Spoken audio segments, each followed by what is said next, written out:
Raylight TV შეხვდა სამხატვრო აკადემიის სტუდენტებს და გაისაუბრა მათ საომალო გეგმებსა და არსებულ პრობლემებზე. როგორც სტუდენტებმა განაცხადეს, მათ გამოფენებს არ აფინანსებს არც ერთი საქართველოში მოქმედი ორგანიზაცია თუ კერძო პირი, რის გამოც მათი ნამუშევრების ფართო საზოგადოებისთვის ნახვა შეუძლებელია. მათ არ გააჩნიათ არანაირი სახსრები, რომ მოაწყონ გამოფენები. ჩვენ ვიზიარებთ მათ მდგომარეობას უსახსრობის გამო და გთხოვთ ერთად დაუდგეთ მხარში ამ ნიჭიერ ახალგაზრდა მხატვრებს. აწყობთ თუ არა გამოფენებს? გამოფენებს ჯერჯერობით არა, მაგრამ გეგმა მოახდინოს მომავალში, რომ გავაკეთო ჩემი პერსონალური და შემდეგ მინდა გავაკეთო ჯგუფური. ანუ ჯგუფურში შედის მე და ანუ ერთი ადამიანი, 3 და 4 არ იქნება არავინ და.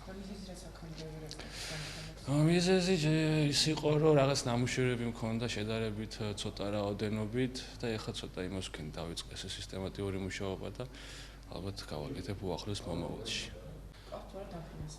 არა, ჯერჯერობით არავინ არ ჩანს ეგეთი, მაგრამ არც ის არის გამორიცხული, მომავალში ვიღაც დაინტერესებს, თქვათ, ჩვენი ნამუშევრებით და უფრო შეიძლება საზღვარგარეთაც მოხდეს ანუ გამოფენები თითოეული ჩვენთაგანი რომლებიც სწავლობენ და ჩემი ჯგუფელები ჩემთან ერთად ყოველთვის არიან და უნდათ რა ის გამოფენების გაკეთება, მაგრამ არ არის შესაძლებლობები უბრალოდ რა.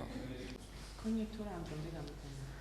მქონდა აღარ ჯგუფური ერთი თვის წინ ფილმი კადრიდან საკმაოდ საინტერესო გამოფენა იყო შერეული მხატვრებთან ერთად ვიღებდით მონაწილეობას.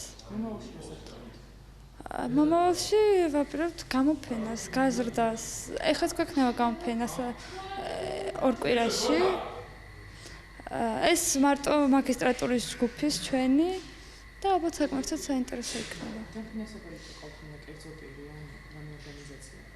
დამფინანსებელი, ანუ ამ დროისთვის იყო დაფინანსება პირველ კურსზე. მხოლოდ და ქულების მიხედვით მე დავფინანსდი. ერთკაციანი იყო და ის კარგი იქნება თუ იქნება ხოლმე დაფინანსებები, ცოტა მასშტაბური.